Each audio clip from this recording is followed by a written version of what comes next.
Are you in an unhealthy relationship? Do you have a tendency to be in unhealthy relationships? How can you end that pattern, change that cycle, and be in relationships that are representative of the person that you really are? And by that I mean a person that is worthy of love, worthy of respect, worthy of being heard and appreciated.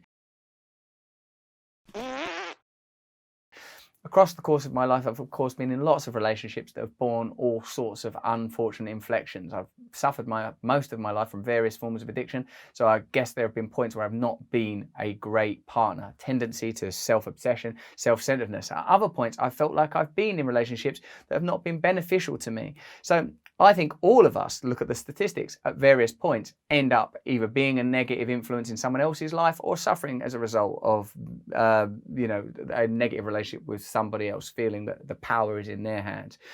So I would like to bring your attention to this kind of changes that are possible, because I believe I live in a relationship now which is wholly positive. And this isn't necessarily because the type of person I'm with has changed, although that probably is true. It's because I've changed. Now, what I suppose we should do is define what might constitute an unhealthy relationship. I suppose that's a relationship where you feel trapped, unappreciated, lost, somehow imprisoned, not valued. People talk about feeling gaslit or undermined and not nurtured, heard. All these things, I guess, are pretty obvious markers. All relationships are challenging, aren't they, at some point or another? Whether you've got children that you have to co-raise or if you've got financial struggles, it seems to me that a relationship itself requires a kind of mental workout, primarily because self-centeredness has to some degree be let go of, that I have to prioritize the needs of another person as long as those needs aren't detrimental to my own welfare and well-being. And for me, learning how to be in a relationship has been a really, really hard road. My expectations have changed. Now what I expect is, and this isn't just in my primary partnership with the woman that I raise children with, my wife, I guess you would say, for the sake of simplicity and expedience, little late now, but also all people. I think that how am I being of service to this person? Am I only seeing this person as a potential utility or benefit in my own life? Sometimes I still do that. Sometimes I am still thinking, oh, this person's not helping me. Well, but I recognize that is not a set of principles or an ideology that can serve me in the long run. Ironically, in order to feel good about myself, I have to ensure that I'm not being selfish in my treatment of other people. This is hugely beneficial in my primary relationship. I have to make sure that, it changes all the time. There's that cliche of like, sometimes people want to just be heard. They don't want you immediately to jump to a solution. I have to make sure that I'm sympathetic to their requirements and recognize that I don't immediately understand them. I have to recognize continually that it's not that person's job to make me feel good about myself, but it's my job to ensure that I am a sympathetic partner and am supportive of their various requirements and needs. This has, for me, been a pretty radical shift. How I know that this relationship is different is it's not a wild, vacillating, undulating, constantly changing thing. Like I've had relationships in the past that have been amazing relationships, so sort of exciting and overwhelming, but they've, for me personally, included a lot of insecurity and doubt. For anyone who's in recovery, it's difficult to be objective about your past relationships. You feel like, well, I was such a different person and I was kind of crazy and stuff. So who knows? You can't really evaluate anything clearly because I was viewing the world from a kind of fugue of various guises, really, not just chemical dependency, but other things that were like detrimental really to my mental clarity. So in this relationship, what I feel like is that there is mostly, in spite of occasional, it's seemingly necessary or at least inevitable conflict, a kind of spirit of togetherness, a refusal to enter into contemptuous or judgmental thinking and speech. Sometimes when I'm feeling overburdened, I notice still the impulse to sort of be blaming. And I think this behavior does not belong in the present now. What I reckon is the most important thing about how to know if you're in the right relationship is how are you feeling and how are you behaving? Are you a person that you like in this relationship? When I find myself starting to be impatient or impolite or not loving, I have a little look at myself. And most of the time it's something that I can resolve outside of the relationship with guides, mentors, advisors, friends.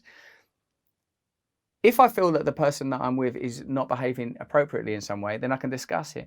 Make no mistake, the primary support emotionally and otherwise in my life is my partner, but I don't expect her to be responsible for everything. I have support set up in lots of areas of my life because of the nature of my past. I've had to address mental health issues pretty seriously. And I think in some ways I'm very fortunate because I know there's a lot of you that struggle along without ever having been hospitalized as a result of your mental health or having to be institutionalized as a, like, for example, rehabilitation and treatment centers. And like, so I know a lot of people that stay within a bandwidth of suffering which they consider tolerable, but I don't think that's what you should be doing.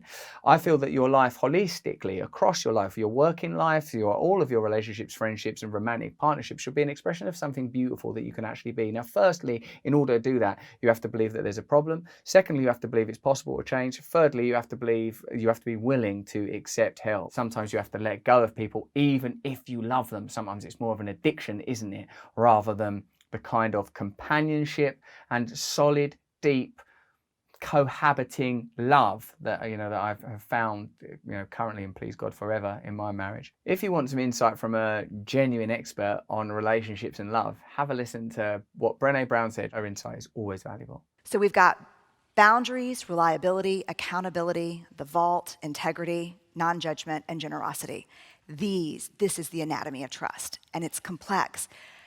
Why do we need to break it down? For a very simple reason. How many of you in here have ever struggled with trust in a relationship, professional or personal? It should be everybody, statistically, right? And so what you end up saying to someone is, I don't trust you. What do you mean you don't trust me? I love you. I'm so dependable. What do you mean you don't trust me? How do we talk about trust if we can't break it down? What understanding trust gives us is words to say, here's my struggle. You're not reliable with me. You say you're going to do something, I count on it, you don't do it. Or maybe the issue is non-judgment. But we can break it down and talk about it and ask for what we need very specifically. Instead of using this huge word that has tons of weight and value around it, we can say, here's specifically what's not working. Well, let me know how you're getting on in your personal relationships. Let me know if you believe in the possibility of change, that you can break cycles and patterns and create a better, healthier life for yourself. Let me know what tools you've found useful, what books you've read, what courses you've done, what YouTubers you watch, what things are valuable to you, so we can remain in discourse. And let me know in the comments below what's valuable to you. If you want to remain in direct contact with me, please sign up to my mailing list. It's just one click away and we can be connected limitlessly. You'll get a weekly bulletin. It's important that you subscribe to my channel. Please subscribe to it. And if you can afford Luminary, which, as I said, you can get off Apple, give it a go. If you can't, that don't matter. We'll give you as much content as we can for free. If you enjoyed this video, have a look at this one. It's on a similar line, and maybe try this meditation as well. Stay with us. Keep watching. Thank you.